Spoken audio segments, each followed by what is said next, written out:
तो कते को नुई पे ñel दाड़ा कान पिंकी हांसदा से अब जहां को मेताय कान सलमा दीदी उनी आसाम इदी कते चे को लई कते बार कते ओना के बन आजम लगे जोहार के सोशल मीडिया से खन से आरो इटा माध्यम ते आजम नामक कना जे आसाम दिसम रे आबरन संथाल समाज अड़ी दुख विपद रे मेना कुआ ओंडेना घटना को आंजम कते से ओंडेना चित्र को ñel कते मने रे अड़ी कष्ट बुझक कना ओनाते आबरन एमएलए एमपी नेता मंत्री से संथाल समाज कम्युनिटी से आबरन संथाल समाज रेन बया मिसरा से दादा को जतो हटेन जोरती कते निहरआ जे नोंकान दुख विपद रे बन उनको बन तिंगु गड़वा को मा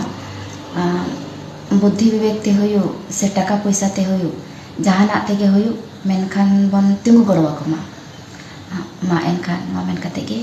इना जोहार कते पे आंजम के अबो पिंकी से सलमा दीदी आडी नापाय माने आसाम होड़ा बारेते आडी नापाय दिस हुदिस एम चालाक बना तो नुई दीदी आयमा आयमा साराव आर नोंका के आरो आयमा आबोरन कलाकार मेना को उनको तो आजो पर्यंत माने आसाम दिसम रे होड़ा मेनते दिस हुदिस नोंकान कथा के बाको एम चाल लेदा से नुंकु तो निजेरा एको नेला तो होड़ा दिसम बारे ते तो बाको नेला।